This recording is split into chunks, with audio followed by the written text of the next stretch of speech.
سوال کر کے چابی علم کی کہا گیا اسے، سوال کر کے چابی علم کی کہا گیا اسے، کہا گیا سوال کر، سوال آدھا علم ہے، کہا گیا سوال کر، سوال آدھا علم ہے۔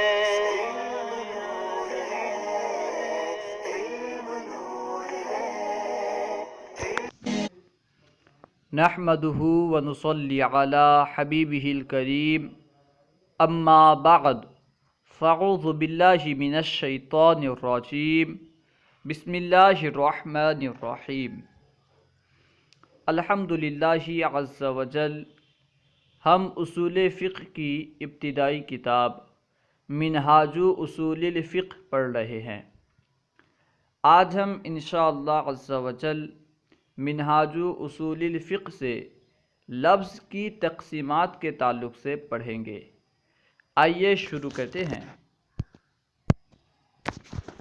پہلا باب ہم پڑھ چکے ہیں، آج ہم دوسرا باب شروع کریں گے جس میں لفظ کی 4 تقسیمات، اقسام کے نام، 4 اقسام کی تعریفات اور خاص کی تقسیم و حکم کے تعلق سے انشاءاللہ پڑھیں گے۔ خیر، دیکھیے سبق نمبر 8، لفظ کی باعتبار معنی 4 تقسیمات، یعنی معنی کے اعتبار سے لفظ کی 4 تقسیمات ہیں۔ علماء اصول نے لفظ کی معنی کے لحاظ سے 4 تقسیمات کی ہیں، ٹھیک ہے۔ علماء اصولیین نے لفظ کی معنی کے لحاظ سے، یعنی معنی کے لحاظ سے لفظ کی 4 تقسیمات کی ہیں۔ نمبر 1، لفظ کی پہلی تقسیم، اس لحاظ سے کہ اس کی فلاں معنی کے لیے وضع ہے، یعنی لفظ کی وضع کس معنی کے لیے ہے، اس اعتبار سے لفظ کی پہلی تقسیم ہے۔ لفظ کی پہلی تقسیم اس لحاظ سے کہ اس کی فلاں معنی کے لیے وضع ہے، اس تقسیم کے اعتبار سے اس کی 4 اقسام ہیں، یعنی لفظ کی وضع کس معنی کے لیے ہوئی ہے، اس اعتبار سے لفظ کی 4 قسمیں ہیں۔ نمبر 1 خاص، نمبر 2 عام، نمبر 3 مشترک، نمبر 4 مؤول۔ انشاءاللہ ہم ہر ایک کی تعریف پڑھیں گے، خاص کسے کہتے ہیں، عام کسے کہتے ہیں، انشاءاللہ عز و جل اس کے تعلق سے ہم آگے پڑھیں گے۔ آپ صرف یہاں پہ اتنا یاد رکھیں کہ لفظ کو معنی کے لیے وضع کرنے کے اعتبار سے 4 قسمیں ہیں، خاص، عام، مشترک، مؤول، ٹھیک ہے۔ یعنی لفظ کو کس معنی کے لیے وضع کیا گیا ہے، ایک معنی معین کے لیے وضع کیا گیا ہے یا بہت سارے معنی کے لیے وضع کیا گیا ہے، کس معنی کے لیے وضع کیا گیا ہے، اس اعتبار سے لفظ کی 4 قسمیں ہیں، خاص، عام، مشترک، مؤول، ٹھیک ہے، اسے یاد کر لیں۔ نمبر 2، لفظ کی دوسری تقسیم، اس لحاظ سے کہ اس کا استعمال فلاں معنی میں ہو رہا ہے، یعنی لفظ کا استعمال کس معنی میں ہو رہا ہے، لفظ کا معنی میں استعمال کے اعتبار سے دوسری تقسیم ہے۔ اس اعتبار سے یہ 4 اقسام ہیں۔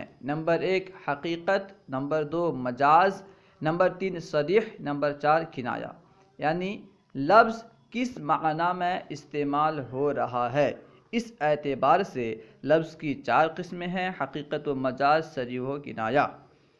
انشاءاللہ عز و جل اس کے تعلق سے بھی آگے پڑھیں گے۔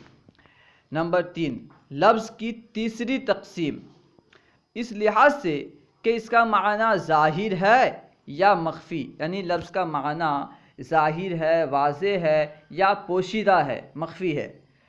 اگر لفظ کا معنی ظاہر ہے تو اس کی 4 اقسام ہیں۔ اگر لفظ کا معنی ظاہر ہو، واضح ہو تو اس کی یہ 4 اقسام ہیں۔ کون سی 4 اقسام؟ ظاہر، نص، مفسر، محکم، ٹھیک ہے۔ اگر لفظ کا معنی ظاہر ہو، واضح ہو تو اس کی یہ 4 اقسام ہیں۔ نمبر 1 ظاہر، نمبر 2 نص، نمبر 3 مفسر، نمبر 4 محکم، اسے یاد رکھیں، ٹھیک ہے۔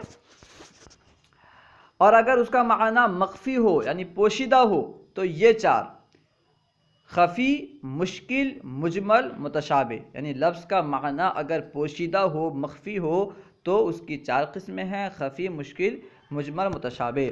نوٹ: ظاہر کے مقابل خفی، نص کے مشکل، مفسر کے مجمل اور محکم کے مقابل متشابہ ہے۔ ان میں سے ہر ایک دوسرے کے مقابل ہے، ٹھیک ہے۔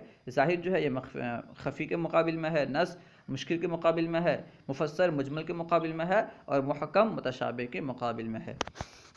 نمبر 4، لفظ کی چوتھی تقسیم۔ لفظ کی دلالت معنی پر کس کیفیت سے ہے؟ لفظ جو معنی پر دلالت کر رہا ہے کس کیفیت سے دلالت کر رہا ہے؟ اس لحاظ سے اس کی یہ 4 اقسام ہیں۔ نمبر 1، استدلال بعبارۃ النص۔ نمبر 2، استدلال باشارۃ النص۔ نمبر 3، استدلال بدلالۃ النص۔ نمبر 4، استدلال باقتضاء النص۔ الحاصل یہ کہ لفظ کی 4 تقسیمات ہیں، ٹھیک ہے۔ لفظ کی معنی کے لحاظ سے 4 تقسیمات ہیں۔ پہلی تقسیم ہے اس کا معنی کے لیے وضع کے اعتبار سے، یعنی لفظ کو کس معنی کے لیے وضع کیا گیا ہے، اس اعتبار سے لفظ کی 4 قسمیں ہیں: خاص و عام، مشترک و مؤول۔ اور لفظ کا معنی میں استعمال کے لحاظ سے لفظ کی 4 قسمیں ہیں: حقیقت و مجاز، صریح و کنایہ۔ اور لفظ کے معنی کے ظاہر ہونے یا نہ ہونے کے اعتبار سے، یعنی معنی کے ظاہر اور مخفی ہونے کے اعتبار سے لفظ کی 4 قسمیں ہیں: ظاہر ہونے کے اعتبار سے 4 قسمیں اور مخفی ہونے کے اعتبار سے 4 قسمیں۔ ظاہر ہونے کے اعتبار سے ظاہر، نص، مفسر، محکم ہے، اور معنی کے مخفی ہونے کے اعتبار سے خفی، مشکل، مجمل، متشابہ۔ اور لفظ کی دلالت جو معنی پر ہو رہی ہے یہ کس کیفیت سے ہو رہی ہے، اس اعتبار سے لفظ کی 4 قسمیں ہیں: استدلال بعبارۃ النص، استدلال باشارۃ النص، استدلال بدلالۃ النص، استدلال باقتضاء النص۔ اسے اچھی طرح یاد کر لیں کہ اس اعتبار سے اتنی قسمیں ہیں اور یہ ہے، ٹھیک ہے۔ اچھی طرح یاد کر لیں گے تو انشاءاللہ عز و جل آگے آسانی ہوگی۔ اگر آپ کو کوئی بات سمجھ میں نہ آئی ہو یا درسیات کے متعلق کوئی سوال کرنا چاہتے ہوں تو کمنٹ باکس میں سوال کریں، انشاءاللہ عز و جل ممکنہ صورت میں جواب دیا جائے گا۔ السلام علیکم ورحمۃ اللہ وبرکاتہ۔